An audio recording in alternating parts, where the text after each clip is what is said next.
This is Tony Wright. It's the 21st of August 2012, and I'm interviewing Nicola Wheeler. And so the first question will be, what's your full name, and where and when were you born? My full name now is Nicola Elizabeth Wheeler, and I was born in Worthing in Sussex. Right. And when? When? 1954. Right. What was Sussex like in the 50s, 60s? In the 50s and 60s. What was it like? Quite well. The 50s, obviously, I was just a child. I went to a little, very old-fashioned school, Victorian school. Quite similar to the school that's just being renovated up here.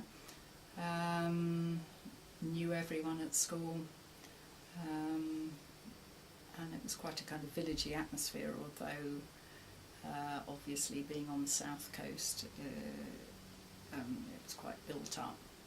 But we had the seaside and we had the countryside, and it was a good life, really.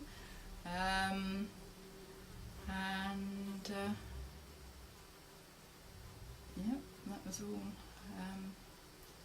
okay. And 60s obviously was the swing. 60s probably a lot more swinging, possibly, than other parts of the country, being that it was quite near London.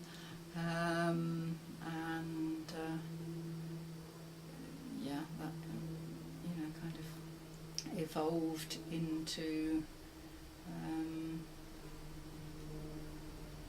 being a teenager, and so I was probably in a good place to be a teenager. Went to art college in Worthing, did foundation, and then tried to get into college in London unsuccessfully.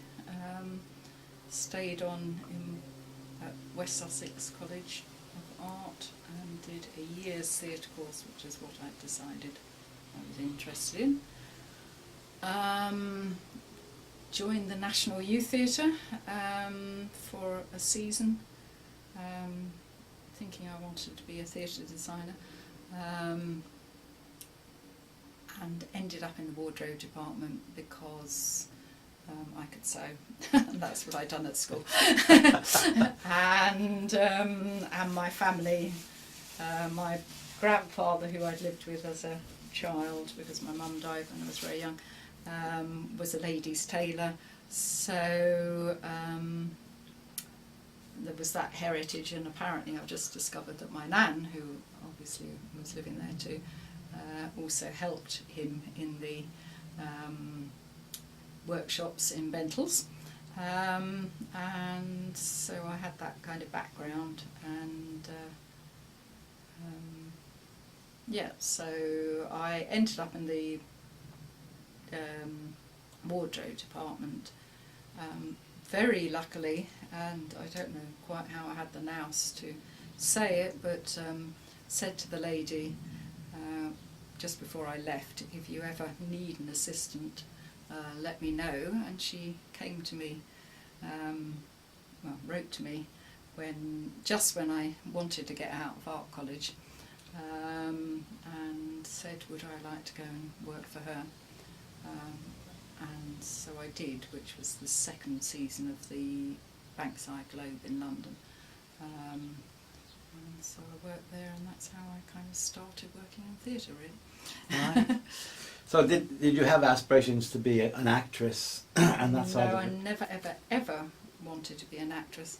Always wanted to be backstage, and basically came through an arts background. My father would have, was a watercolourist, etc. Would have loved to have, did go to the same art college as I did, and started doing graphics when he came out of the army, but unfortunately couldn't carry on doing that. And my sister, of course, did fine art eventually and graphics, and I have a long line of art lot in the family, basically on both sides of the family. Right. My mother was Dutch, and there's a long line of Dutch artists and that. So no, never ever wanted to act, and although I've got a daughter now that does love acting, always looked at her when she was on stage as a young girl and thought, what is this? What is this love of being in the limelight? But yeah. Right. So that was this the National Youth Theatre? Yes, National Youth Theatre. I was in the London Right. National. And so the Globe Theatre, that's the Shakespearean one. Yes, yeah, In the which has round. now been, it was, the brainchild of Sam Wanamaker, who's an American who had apparently come over here to act, and obviously kind of had the nous to kind of think, God, they've got this amazing person called Shakespeare in their heritage in England, but no one's ever thought of reincarnating his theatre, so actually did it. But I was, as I say, there in the second season, and in those days it was just a tent on the Bankside, and a great season, with Vanessa Redgrave and various other famous people. Were kind of part of the season,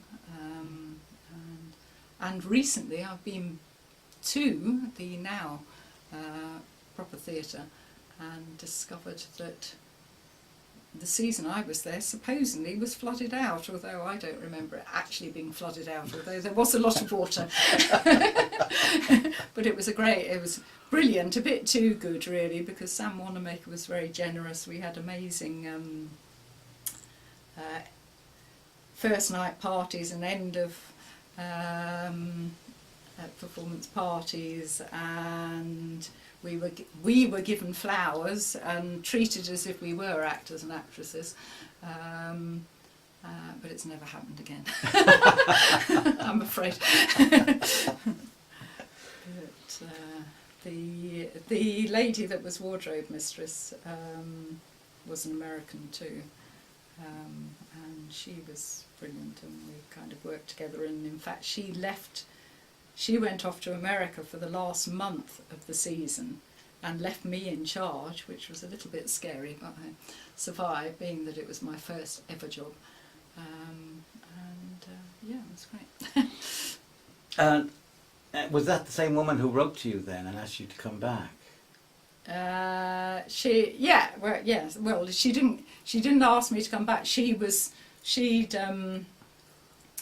obviously worked with the National Youth Theatre, and then it was a year. Was it the next summer? No. Yes, it may have been the next summer or the year after that she was then working That was for your the second Globe. season, yeah. Okay. Yes, so that was a proper job though. That wasn't. But that's National a Youth good Theatre, thing that to was- put on your CV to get new work, Yes, isn't it? yeah, oh yes, yeah. So how did you progress after that? Well, I went from there, and now this is the bit, because I seem to do so many things in such a short time, and I'm not ever quite sure exactly how, and I haven't looked it up, I'm afraid. But I worked. Well, I went up to Manchester first. That's what I did, which was the connection with the north of England, of course. And I worked at Watts Costumiers in Manchester, which is now gone, on Princess Street,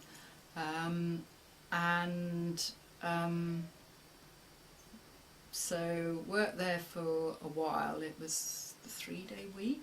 The wages weren't very brilliant. It was okay, very good learning experience, but very bad wages. And I used to work in the evenings as a dresser. So I worked at the Opera House, and Glyndebourne came and toured actually while I was there, as did various ballet companies, etc. But I had to do that to be able to make enough money to live on. And when the 3-day week came along, I realised that I was actually getting more dole money for the 2 days I wasn't working than I was. So anyhow, so I was basically looking for another job maybe, if I was lucky enough, and I got an interview for Glyndebourne Opera Company, and was successful with that. So then I went back down south and worked for a season at Glyndebourne, which was amazing and the best place that I've ever worked for from the point of view of the quality of the work, etc. And then, but as with most theatre jobs, of course, they're seasonal, they don't go on for forever. So when the end of the season came from that, I came back up to Manchester, and I eventually got a job at the what's called Contact Theatre Company in Manchester. It was in the library, was it then? No, it's a different theatre. It's still there's the library theatre, and it's actually the university theatre now. Oh, right. So I worked there for a bit. This is the bit I'm not quite sure exactly how it all worked out. I worked for them, but then I got a job at Crew Theatre, and went down there. There were people that were connected with both, basically, and so we kind of interchanged. The Contact Theatre is an all-round, through the year company.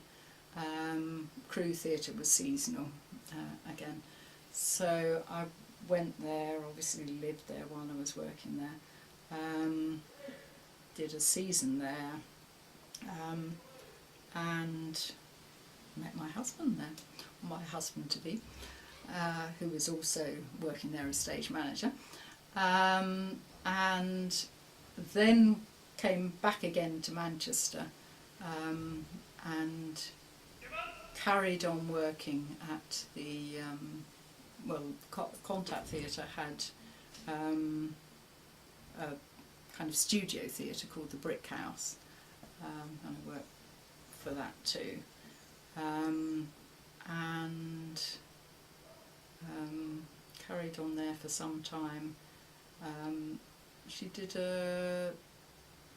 which wasn't paid, an Arts Council film called The Chartists for someone called John something or other from Granada, but my now husband and I both worked on that. I did all the wardrobe, he did props, he's a stage manager, and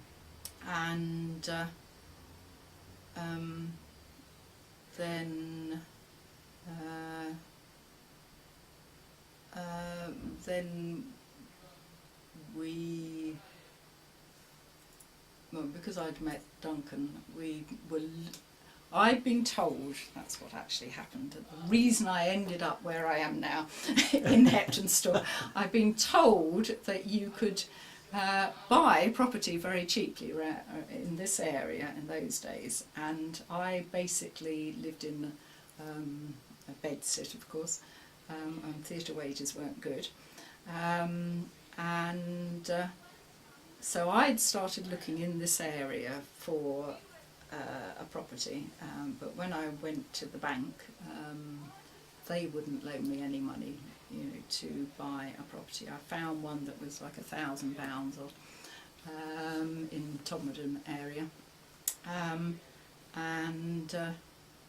but my husband, who had an overdraft at the time, went to his bank, and because he'd been with the bank for quite a while, and he was a man, I think, which had clout in those days, said, oh yes, we'll loan you the money. So we ended up buying a house in Salisbury Bridge, which was £2,750, I think, or thereabouts, and so that was back in 1976, I think, So we came to live there, and I started working. I worked at Yorkshire Television. So we were going, and Duncan had been living in Leeds, so I was living in Manchester, he was living in Leeds, and it was kind of in between the two, really. Salisbury Bridge was in between the two. And so then I worked for Yorkshire Television some of the time. I did some work for the BBC in Manchester, and because of working at Yorkshire Television, and because I'd always loved antique clothing as well as making clothing, I had some original 1920s dresses, and someone was going to a 1920s ball, and I hired some 1920s outfits to them madly because they were fragile, that was the start of me having a costume hire and fancy dress business, which I started from our house in Salisbury Bridge, and then I got premises in Salisbury Bridge, and then we eventually ended up in Halifax. So that was North Props Costume Hire, which I had for about 10 years. And by the time, so we moved from our original house down to what is now the health centre, which was the old police station in Salisbury Bridge, and then to Halifax, and all of that time I had the business. And by then we had a son who was about 4 years old and was coming up for school age, and so we were kind of looking to, because I had this idea that I would like him to go to a village school like I had gone to, so we started kind of looking for something very, very cheap again to live in, because we obviously had the property in Halifax, and we actually bought a house in North Arm and sold it because we couldn't afford to do it up. But we ended up, by then my sister and her husband had moved to Heptonstall, and we found a house in Heptonstall that fitted the bill, and so we bought that, and hence that's how we ended up in Heptonstall. And I've been here ever since, really. And because by then I had a son, and was soon to have a daughter, I was not able to go and work somewhere because my husband, was originally a stage manager and then became a property buyer, so was working in film and television. So when he was working, he was having to go wherever he was working, and I basically made the decision that we couldn't both be doing that because it was too unsettling for a family. So I decided I was going to work from home, and again, really by fluke almost, I started up my business, which is working for museums, making costume, just basically by leaving cards wherever I went, and have done that ever since then, really. And I belong to the Museums Association, which is the other kind of way of getting work, really. So I've always made costumes for museums for the last 20 odd years, and obviously that's for museums wherever they are all over the country, and because of obviously having links with the school, I also worked as a support in schools, etc., but that's not the kind of arty side of things. and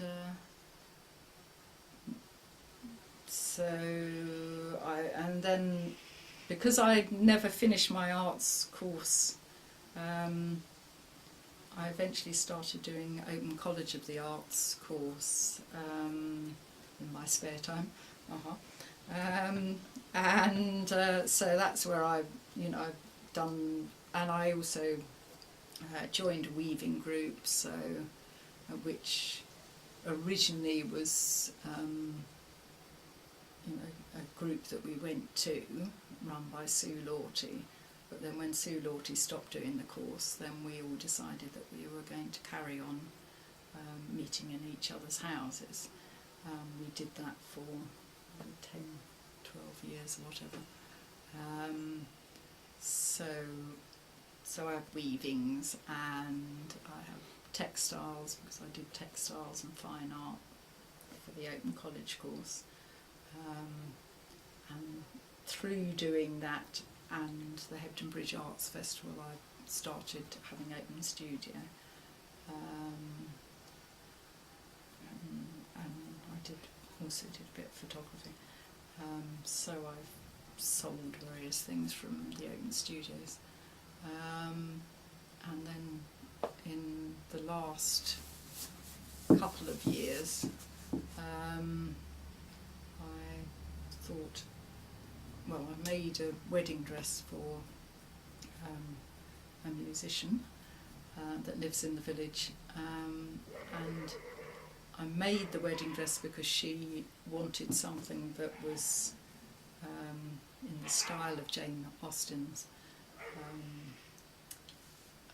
clothing, and I had to kind of be cajoled into doing it, really, because I thought, oh no, the wedding dresses are a scary thing to do.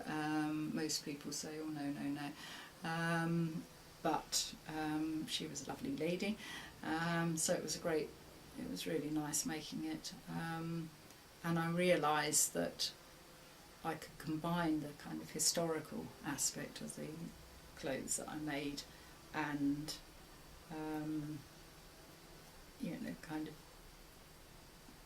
make for people that wanted something different to the normal wedding dresses that you buy in most large wedding dress outfitters. And there's a vogue for vintage at the moment, so that's what I've started doing. So that's what I'm doing at the moment, and I gave up my school job a few months ago, and I'm busily working towards. They've got in the new town hall in Hebden Bridge, they've got a wedding dress, not wedding dress, but a wedding fair in October, so I'm working towards at the moment. And I've got various commissions from people that want something different. Right. Right.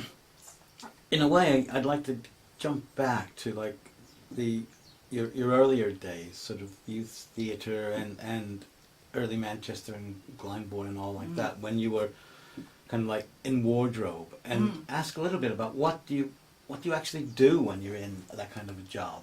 Right. Well, it depends where you're working, really. Very much. I mean, at the Globe, it was pretty much hands-on. Obviously, I was assistant most of the time to the wardrobe mistress. We mainly hired in most of the costumes, which obviously is one way of doing things.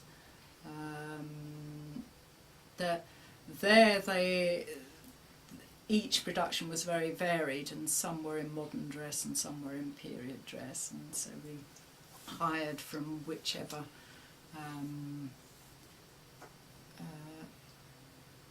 company was appropriate to that type of clothing.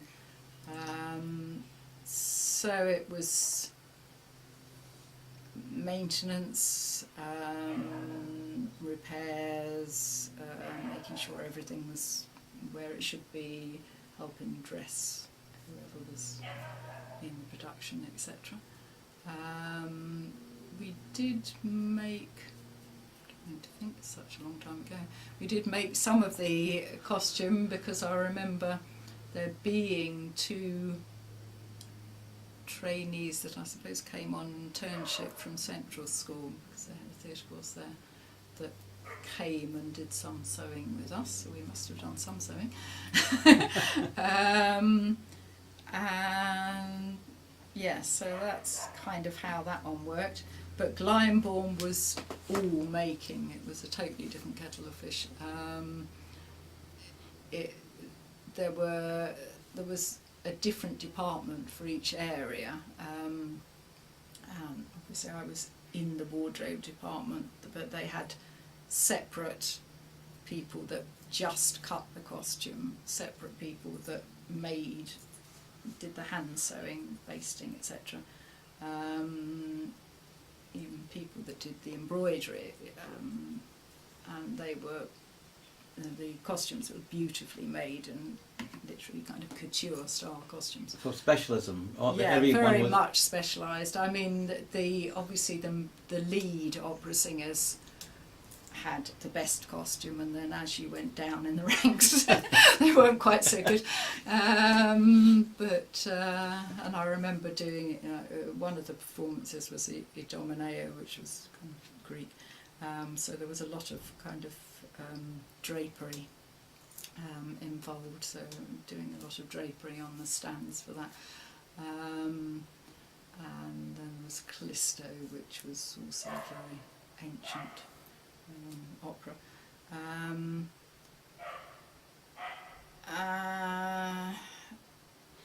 There was a separate wig making department there and a separate laundry, so we didn't have to do any of the upkeep of the costume. We were literally just making costume in the wardrobe department. Whereas when I went to was working a crew, we did everything, obviously. You know, it was the maintenance and the all hands to the deck, so to speak. Yes, a very small wardrobe department. Yeah. About a third of the size of this room. And everything had to be done. So yes, it depends. And at crew we did do a bit of touring too, so you were also kind of moving costumes from place to place, etc. Right. Yeah. Okay, so now on to like the museum work.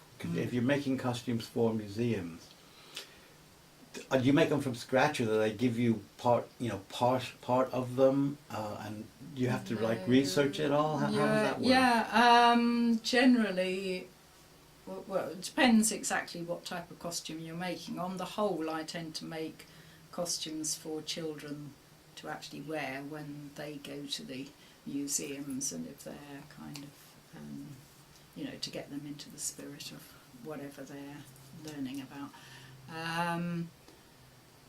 But I have also made costumes to be displayed. Sometimes the costumes are replicas, so that to replace originals that the museum has got but can't put out because they're too delicate, and sometimes they're replicas to show what something would have been like originally, and then they might show the original one that's kind of now no longer in a very good state. Yes. I mean, I made some for the Grace Darling Museum, and they were they'd got little bits of the original clothing that she wore, so they sent me photographs in those days, a piece of the fabric of her dress, a piece of the fabric of the shawl, so basically what I ask for, if it's a replica costume like that, then I ask for any information that the museum has got, that they can kind of give to me, to give me an idea of what they want.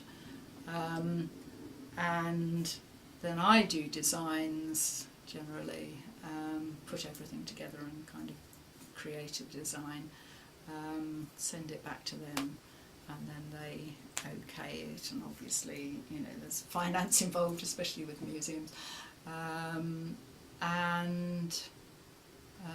then go ahead and get fabrics.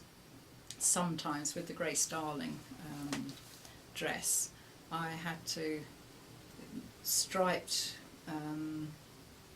blue and yellow striped dress, so you're not very likely to be able to find a fabric that is exactly like the one that they want. So I actually got blue and white striped fabric in the end, and then dyed it to kind of make as close as I could get to the fabric that was the original. I actually had some, for her shawl, I actually had some fabric woven in Scotland. I found a weaver that's still there making, it was a Scottish plaid, that could actually weave, you know, kind of appropriate type of thing. But obviously that very much depends on what their budget is, etc., as to how much they can afford to pay, and you know, whether there is the skilled craftsperson there to be able to create.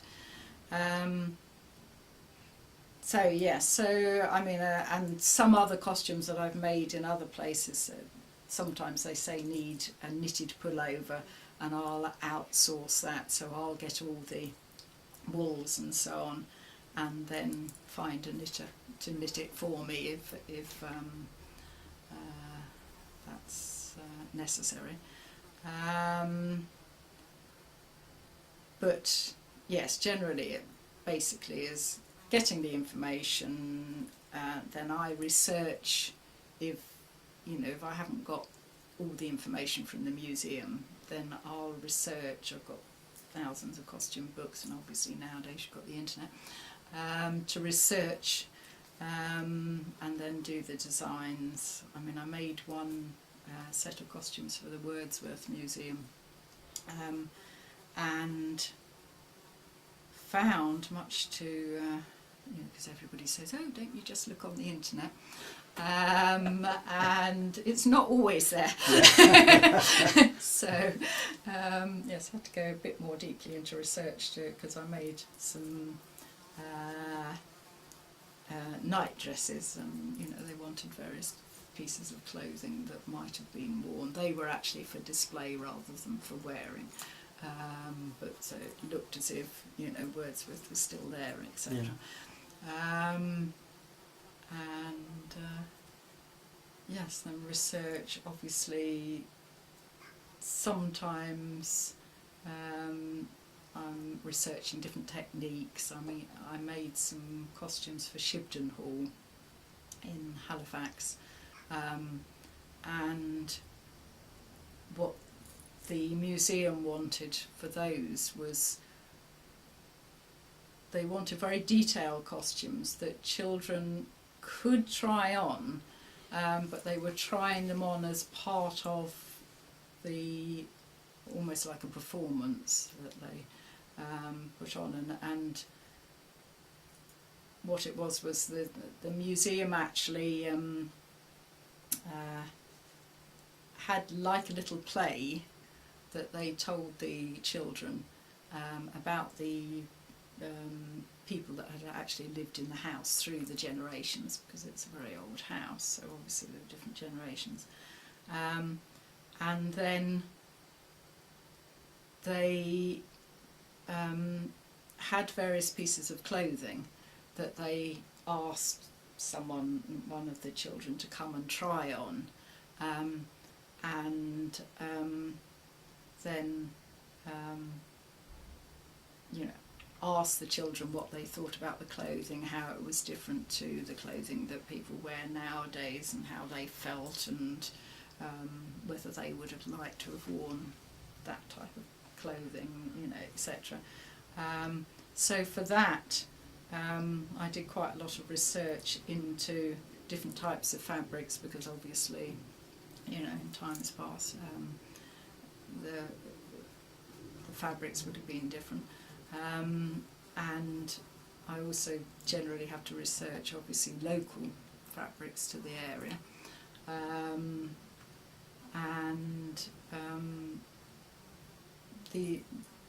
As these costumes were Tudor costumes, I also kind of researched, because it had a kind of hooped underskirt, so I actually got reeds to use in the, it had a corset, and I used reeds for the boning in the corset, and I used willow, because I researched and discovered that apparently obviously they'd use anything that they could do locally, and so one area of the country wouldn't necessarily use what another area of the country would use for a similar garment. So I used willow, because there seem to be a lot of willow trees in the area for the futhering mill. So those are quite complicated costumes, but then I also make kind of much simpler costumes. Say, you know, there's a lot of costumes that might be like mill workers' costumes. So, and if all the children in the group are going to try on costumes, then I'd make like 20 smocks and mob caps for the little girls, and waistcoats and caps for the boys, etc., and mufflers. So that's. So you did do different time periods. So you did stuff. From I think probably the oldest. Roman. I've made Roman costumes for the City of London Museum and for Manchester Museum up to 1970s and 80s, I think. I made hippie costumes for Rochdale. Actually Marks and Spencer's last year I made some for their new archives in Leeds, so they were even later, 1980s for them. So you reproduced some Marks and Spencers from from just a few decades ago, really. Yeah. Which was a different type of challenge, because it's quite difficult to make something that would have been mass produced in the first place.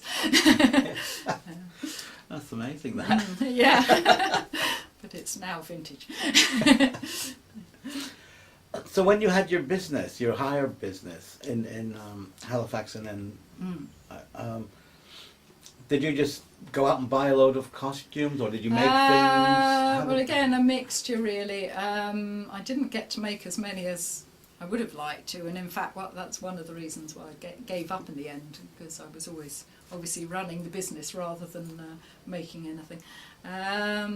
But we bought the Bowman's and Nathan's in London, closed down, not Bowman's and Nathan's, sorry, a costumier in London, closed down, and we went and bought some of it. They had various sales over the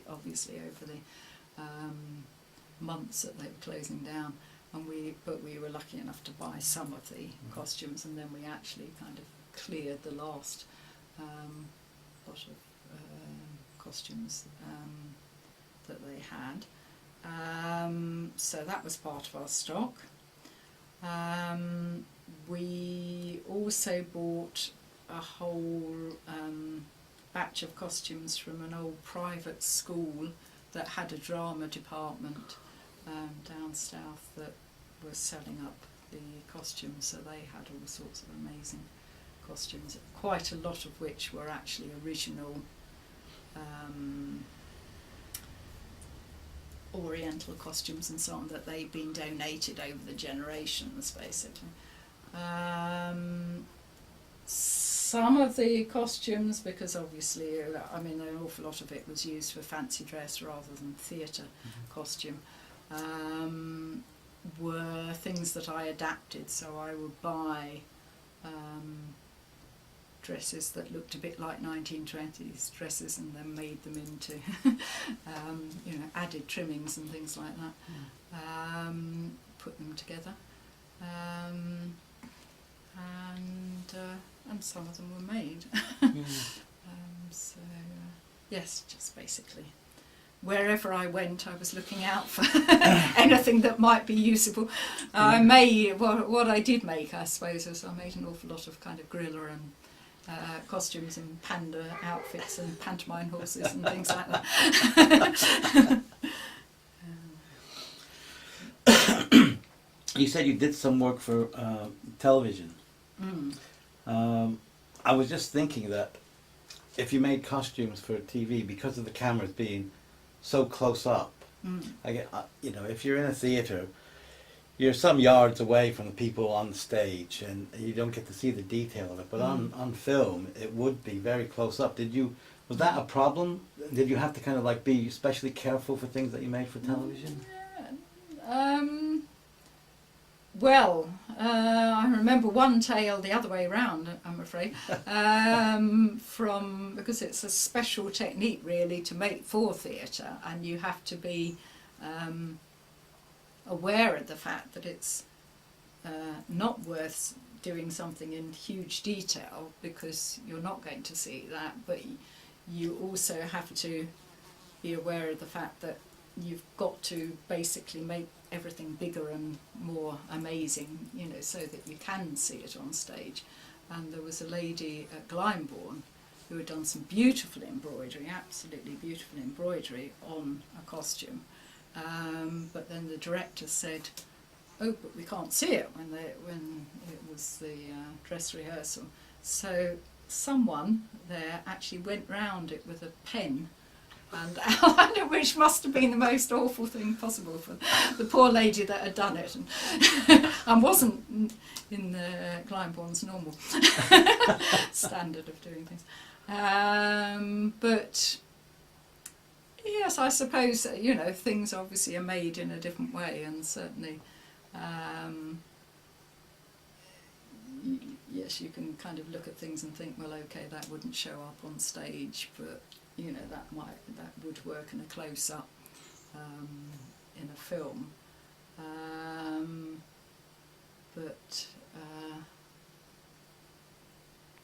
I suppose basically the costume that I was making at Yorkshire Television was more kind of more modern and not period costume, whereas the costume I was making at Glyndebourne was on the whole period, and the costume that I was making for the Globe. Did you ever work with Frida? Do you know Frida Kelso? No, I didn't know. I do know her. Yeah. And I do know of all the people that did work for her, but no, I know Bill Corton, who worked with her as a designer. But no. Right. Okay. No, I just thought there might be a link there. Yeah. No. Right. Okay. Now you're doing kind of the wedding dress sort of aspect of things, and it's fairly new. It's just a few years going, I think it sounds like. Can you see that carrying on, or have you got another little project? Something bubbling in the background? Yeah. No, I hope that will carry on. I mean, it's got a lot of potential design-wise, which is good because. I always intended to be as creative as I possibly could, and the only thing in a way with making museum costumes is you're basically making a certain period of costumes, so you've got to more or less, kind of stick to the... There's a pattern and you have to do it. Yes, yes, to the brief. I mean, this costume over here, actually, in the corner, was one that I made for my Open College of the Arts course, and that is the type of kind of more creative thing that I enjoy making. That seems very Oriental in inspiration. It kind of is, but it's actually, the idea of it was that it was, there's an amazing painting of Queen Elizabeth I with beautiful dress with lots of different exotic animals on it, and obviously the idea behind the costume for her was that it was showing that she basically wanted to rule the world and that all these exotic animals were animals that she knew about, because it was all part of the her empire, and that dress is really a kind of modern day take on that. It's about the fragility of the world and how we need to look after all the different kind of animals in the and it's made with recycled fabrics on the whole, so it's to do with the fact that we now need to protect our universe rather than exploit it, really. So there's an environmental message within your creativity. It's got costing the earth round the top of it, and it's made with recycled plastics, and the bodice is made with recycled plastic, and the sleeves are made with sweet papers, which was quite a nice recycled thing to use, and it can be worn, and it has been worn, but it is quite fragile. But I wanted that to be part of it, because it's part of the message how fragile it is. Yeah. Yes. So I enjoy doing that type of thing, and I would like to do more of that, really. But well, I was going to ask you you've done all sorts of work, really. I was just going to say, what was your favourite thing that you did, really? Well, everything. It has its own interest, but I do like designing, I suppose, the most, putting things together, researching and designing and putting lots of ideas together to create something, and then experimenting, I suppose, really with, and obviously I like fabrics and textiles and different media, using different media. So would you take it out of the theatre, museum, wardrobe box and turn it into the art box, shall I say? Yeah. So you'd like to go more in that direction then? Yeah, well, I mean, I have done, as I say, because I did the Open College course quite late on in life, and that was, as they say, or it's something you've always wanted to do. That allowed me to think about textiles in a creative way, which before that I'd only ever obviously fulfilled the brief of whoever I was working for, rather than just thinking about it for myself.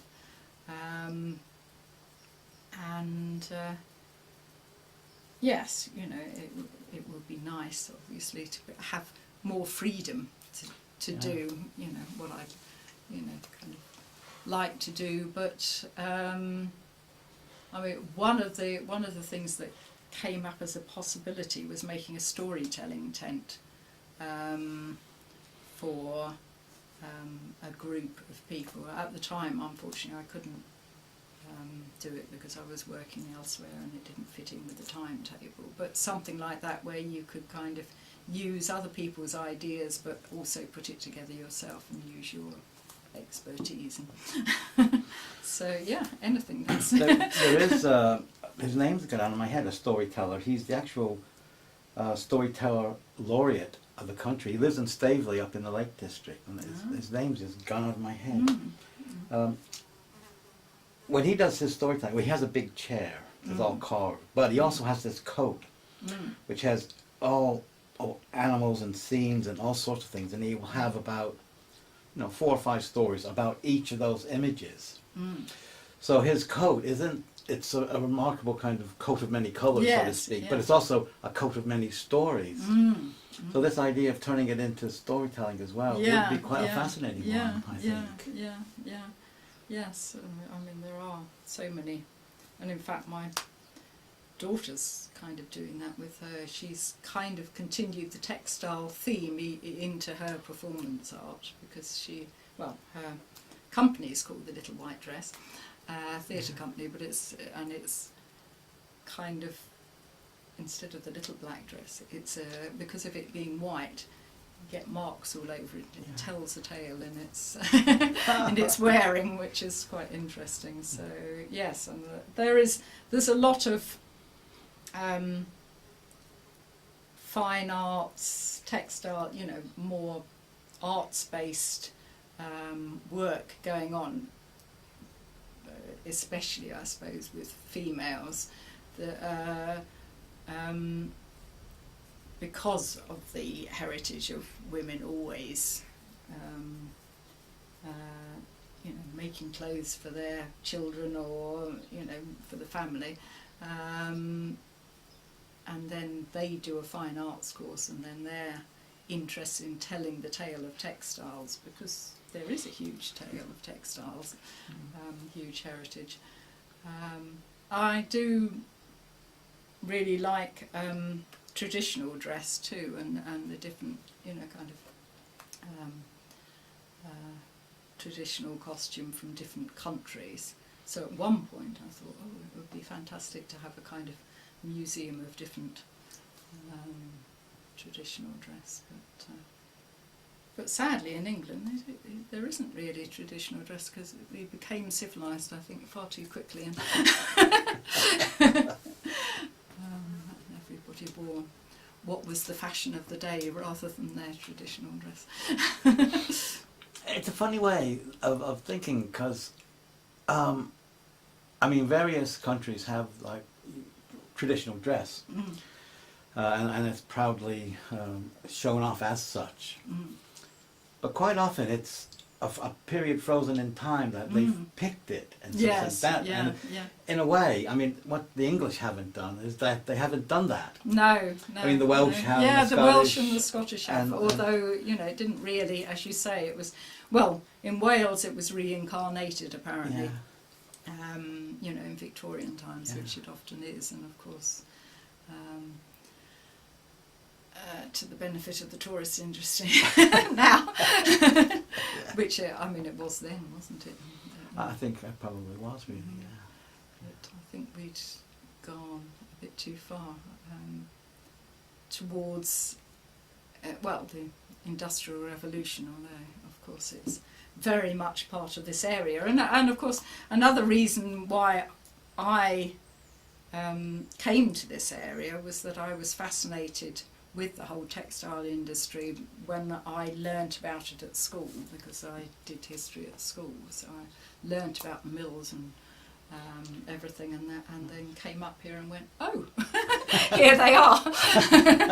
It's all still happening here. Yes. And because I live in the area, of course I do try and source local fabrics, so the woolen industry and the cotton industry, etc. Is there a young textile industry? Not just the old mills that have most of closed down now, but is there a newer version of creative people doing textiles in this area now? I don't know. I thought you might, because you're no. I think one of the sad things in a way is that people on the whole don't make their own clothes, because you can buy things so cheaply now, so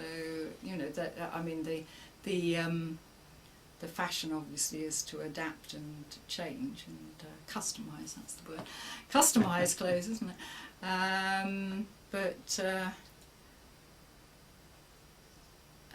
whether there's any more of that going on, there's certainly a vintage theme running through everybody's lives now, and that's obviously sourcing old clothes and reusing them, etc. But I don't know that there's any more of that. I mean, obviously Hebden Bridge is very creative, so there's more going on there from the creative point of view than there is in other parts of the country. But I don't know whether there is any more going on in the north than the south nowadays. And in fact, it's probably no easier to find fabrics around here on the whole, although I do have, you know, some sources, than it would be in any other part of the country now, sadly, because, as you say, most of the mills have gone, although there is Denon velvets and Whaley's fabrics, and I go to Bombay stores in Bradford, which is brilliant, and so I have different sources for different types of fabrics.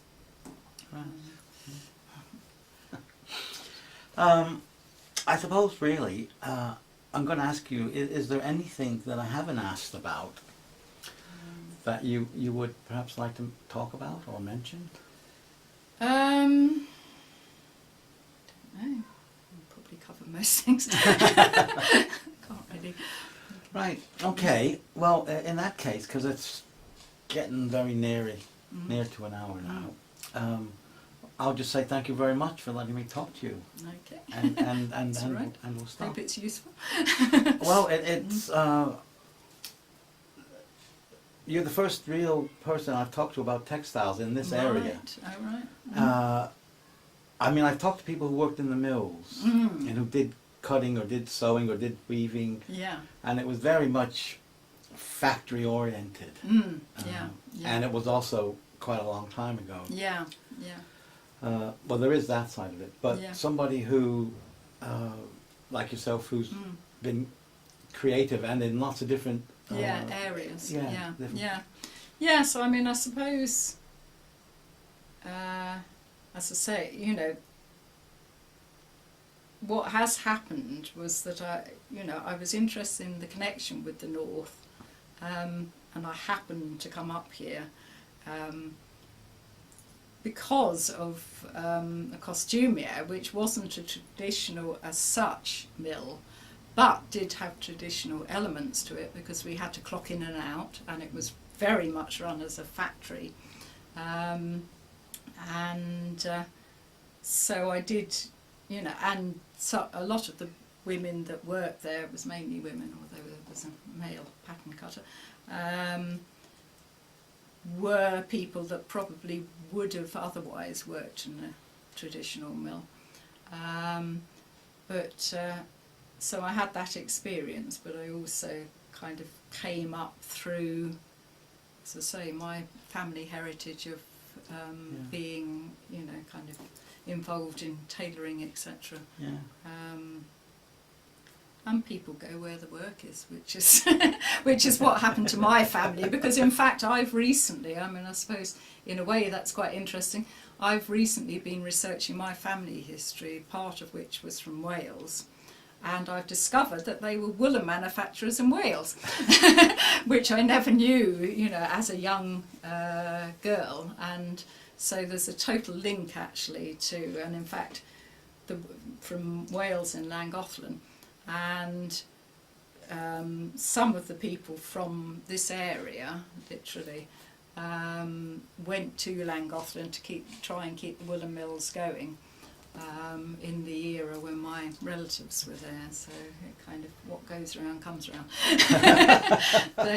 They went from Llangollen to Oxford when, of course, the woolen trade wasn't, you know, kind of doing very well in the area that they had lived. And then my grandfather was born in Oxford, and as I say, he eventually went to London and then to Worthing in the tailoring trade, and then I came up here. So It's almost full circle. yes, yeah, That's really interesting. yeah, yeah. But you know, it's the interest in history and the interest in tailoring that's combined, I suppose, and has Yeah. created. Yeah. Yeah. All right then. Okay.